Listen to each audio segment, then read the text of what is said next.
Hello, everyone, and welcome back to Cyrus Webb Presents. I'm your host, Cyrus Webb. So glad you guys could join us once again. For those tuning in on the simulcast on Facebook, LinkedIn, YouTube, and on X, we're glad that you all can be with us for today's program. We're about to connect with our friends over on Amazon Live so I can introduce you guys to today's guest. This is really exciting. He's celebrating two releases this year, and we're going to talk about them both, including the one you guys see here that you guys can be able to get both in print and Kindle edition as well. And we're now live on the Amazon Live platform with Cyrus Webb Presents. If you guys are new to us on Amazon, welcome. Make sure you guys do hit that follow button, either here in this corner or down below. You also want to see the books by our next guest. I'm excited to welcome nature writer David Gessner to our broadcast today. You guys know him, of course, because of his book, Return of the Osprey. It's celebrating its 25th anniversary this year, but also this book that he released this year as well, the Book of Flacco, the world's most famous bird. I want to talk to David not only about his love of storytelling in nature, but what it's been like for him to see the audiences he's been able to draw as well. David, thank you so much for the time. Really appreciate it. Thanks, Cyrus. And just to give fair game to the other book, here's Return of the Osprey to go There it is. with Book of Flacco. Awesome, awesome. And we have it in our carousel as well for you guys on the Amazon side. You guys can be able to see Return of the Osprey there. Let's begin with that one, David, because again, this month you're celebrating, of course, the book just came out last month, the 25th anniversary. Did you know when you were writing that book that it was something that would not only resonate, but also would have the longevity it's had? Not even close. I mean, I went into it. My first two books were with small university presses. And a miracle occurred with the third book, which is someone offered me an advance, the publisher at Algonquin. And I suddenly could quit my job at a bookstore and go out on the marsh in March on Cape Cod and watch these four nests. I mean, it's actually got an even stranger evolution than that, in that I was very tired of being called a nature writer. So I wrote an essay that was my declaration of independence from the genre called Sick of Nature. But an editor at Algonquin read it and liked the nature writing in it and asked me to do a nature book. So that's how I ended up out on the marsh. And as I was writing it, I kept this big journal. I actually have it right here. I'll show it to you in a minute. And I just noted what was going on with the birds and really didn't know where it was going. And I'll talk about it a little more, but it really impacted how I've written from now on. Like, it was just a different experience of just, this, my mentor, Alan Poole, who was the Obi-Wan Kenobi of the osprey world, said, "You've got to learn to live on osprey time." And so I would sit there on the marsh and watch these birds as they rebuilt their nest, having returned from South America. And I'd try to slow myself down, but I'm not a slow person. And I'd think, okay, an hour has passed, and I looked down at my watch and 7 minutes had passed. So at first I wasn't very good at living on osprey time. Yeah. Well, David, you just brought up something that I find fascinating about not only Return of the Osprey, but also the Book of Flacco, and that is the human qualities of these birds, but the lessons we can learn from them and the conversations that around them that fit us as well. Do you think that's part of the connection that your readers are feeling, that they, even though you're writing about birds, yes, that they're feeling that connection with those birds? I think that's part of it. On the one hand, I totally agree. On the other, I've got to watch the anthropomorphizing, right? We don't want cute Disney animals. But with ospreys, the reason this editor called up and said, "You write beautifully about birds. Can you do a bird book?" And I thought, I don't want to do a book about a robin or a semi-palmated plover or something. But I thought about the ospreys, and I had not seen ospreys when I was young because they'd been just wiped out by DDT. And they're big, athletic, sloppy birds that go diving into the water. And I thought, I'll do that. So I did feel some human qualities. Like, I was coming back from cancer, testicular cancer, as a young man. They were coming back from DDT. At the time, I was an athlete and they were athletic. So there were these parallels. But on the other hand, I had to be, a little careful. In terms of the human story, though, as I said, I didn't like being pegged as a nature writer. And often the nature writing I read seemed kind of boring to me. So I thought, if I write this book about a year out on the marsh, I'm going to just do dry technical stuff about the ospreys. I'm going to put people to sleep. It needs some kind of narrative, some kind of plot. And the plot really ended up being, this wasn't planned, that a bumbling beginner who wasn't really much of a birder, me, started to learn more about these birds, started to get obsessed, and got hungrier and hungrier for knowledge, and was out there watching them and reading about them at night. And it kind of went with the whole famous John Muir quote: "When you pick up one thing in the universe, you find it hitched to everything else." Suddenly, these ospreys were hitched to everything, including the comeback story of DDT and other things. And so that was my kind of in, where I thought, I know how I can tell this. So the reader, it's not so much it's about David Gessner, it's about Right. the reader coming in for me and following the birds. Well, you've mentioned something a couple times, David. So, and it's actually literally on the back of the book of Flacco as well. If you don't like being called a nature writer, how do you normally describe yourself? A writer. and my 20, we were talking to a bunch of students last night, and they asked me what my regrets were. And I didn't know any writers growing up, and I didn't Okay. have any writer friends. So my 20s, I wrote 3 novels. None of them got published. And I learned kind of my trade that way. And of course, it's really helpful in creative nonfiction too, because I learned scene and dialogue and, and some techniques. But I always, my first book was about my dad's death, my return to health, and there was the natural world in it. So, sure, nature is a big part of it, but I think of them as human stories and, of course, bird stories. Got you. And I think again that goes to kind of what the point I was trying to make earlier too, Dave, is that the books, are, I mean, even though they do have birds as the main character, humans are a big part of this, including with the book of Flacco. I'm going to highlight it for our audience on the Amazon side. You all can get it there in print. You can get the Kindle edition as well. I had never heard of Flacco before. I'm here in Yeah, Mississippi, David. Never heard of Flacco. But what was so interesting to me, and it's a funny story too, when this book was first pitched to me by Leslie Rossman, our mutual friend, the first thing I did went to YouTube to say, okay, well, I'm from Mississippi. How do you pronounce it? right, right, Yeah, I didn't know right, if it was Flaco or right, right, and right. but what was the reason why that fascinated me is there were so many videos made about Flacco. And I was like, how did I never hear about this? So what was it like for you through your book to tell Flacco's story, but also the impact of Flacco on others? Well, I wouldn't have written about him except my daughter made the crazy decision to go to NYU. So I was visiting her a lot. And in New York, it was a huge story. It wasn't in North Carolina, where I'm from, but in New York it was. And I think that's the first time I've said I'm from North Carolina. I live in North Carolina. Let's be clear.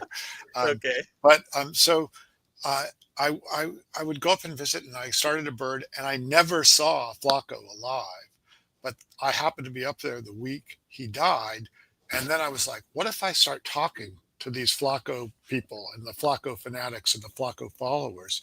And suddenly, it was amazing to recreate the story. Yeah. Eventually, I flew to Finland to see a Eurasian eagle owl in the wild. But at the time, I didn't know much about him either, and it was great to learn. And you're right.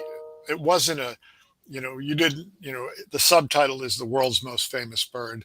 Probably Big Bird has that title, but it's not. There are a lot of people who didn't know who he was, and that was part of the fun of the book, is bringing people into this world that had just its own crazy narrative, and had a lot of things in common with the osprey, because in the end he was a very environmental bird.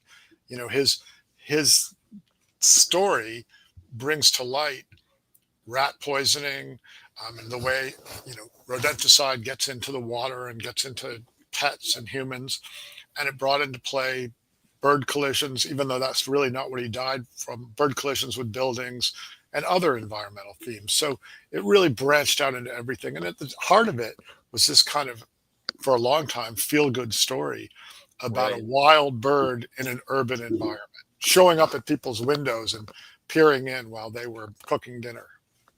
Yeah, and I love the fact that, again, going to your skills as a writer, you you do though give the human side of this. One of the conversations I made a note of, and you made me think about it, I had marked it in the book, David, was a conversation you had with an individual named Ruben that we're able to meet. Oh yeah. And I love the fact this is what Ruben was saying to you. And I thought it was such a big part of this story. This is what you wrote from that conversation. Absolutely the biggest cage in our own mind, but certainly being under the precepts of society and culture, there is an entrapment that occurs. We believe that we're supposed to be a particular way, but Flacco, he could only be Flacco, and he was enjoying that freedom. And I Yeah. think that goes to what I was mentioning earlier, David, about what you write about things that we as humans can relate to. Talk to us about that conversation with Ruben and how you could see that even though he was talking about Flacco the bird, the connection he felt with Flacco and the world. Well, I had a mentor on Cape Cod that was really relevant to Ruben's story, John Hay, who was a great nature writer, and he did go by the name Nature Writer. And his grandfather was the John Hay who was Secretary of State with Teddy Roosevelt and had been with Abe Lincoln when he died. So he was this historic figure. But John had turned to the natural world. And he said to me near the end of his life, how strange to have gone through the whole century and find what is most interesting is the birds. Or maybe it's just the human mind is more interesting when it's turned outside of itself towards something else. And Ruben exemplified that. And I loved the way that Flacco managed to break these New Yorkers, in their caged minds free for a while. And one thing I write about a lot in both books are these moments of wildness, which I define not just as wilderness, but as moments when we're outside of ourselves, and Right. and that I did an NPR thing once called a celebration of wildness, and I mentioned some natural world events, but I said my two wildest moments were being there when my daughter was born and holding my dad's hand when he died. So I Wow. do think these kind of moments when all that nagging thought that is these little circles that are going all the time, when it gets flushed out however briefly, and I think birds for me provide that. Yeah, love that. Alfonso, hello to you over there on Facebook. I'm going to reset real quick, David, and say for those who are just tuning in on Amazon, and I appreciate you guys over there, welcome. You all are watching Cyrus Webb Presents. I'm excited to welcome author David Gessner to our broadcast today. David is the author of several books, including he celebrated the 25th anniversary of his book, Return of the Osprey. But also, this book came out this year too, the book of Flacco, the world's most famous bird as well. Both of them are here on Amazon. You guys can get the book of Flacco right now in print in the Kindle edition. Over there on Amazon, you guys can get the Kindle edition right now, A Return of the Osprey, the 25th edition as well. That leads me to another point that I picked up on in the book of Flacco, David. And I think it's interesting now that you have the 25th anniversary of Return of the Osprey, too, because the role of people like myself and in social media and the media and the role it played in what happened with Flacco. There, people, Oh, we want to put blame somewhere, right? And what part of the blame became people who were involved in social media influencers and those. What was that conversation like for you to examine when you were thinking about Flacco? yeah, you're absolutely right. From the beginning, I mean, Flacco's death, not to exaggerate, had a little lady die to it. It was from the beginning, from the day he escaped and made his way down Fifth Avenue and flew into Central Park, there were cameras on him, and there were cameras, and then there were cameras on the people with cameras, and there was media interviewing the cameras with cameras, and it was Right. all over social media. So there was this aspect of chronicling that was there from the beginning that was kind of a fascinating take on what we all experience. And Flacco doesn't know this is going on, though he did become quite used to the clicking of cameras and cameras everywhere. But meanwhile, it also kind of embodied the social divide. I mean, at the end, the New York Post was saying things like, those liberal, bird lovers, they killed him with all their attention. And, so there were all these schisms that were reflecting where we are as a world that this poor bird didn't have anything to do with. Also, there was a kind of a division between what I called, to use a Caddyshack analogy. Let's see if I can remember. I knew this a year ago when I was doing that book, but the judge played by Ted Knight and the Rodney Dangerfield character.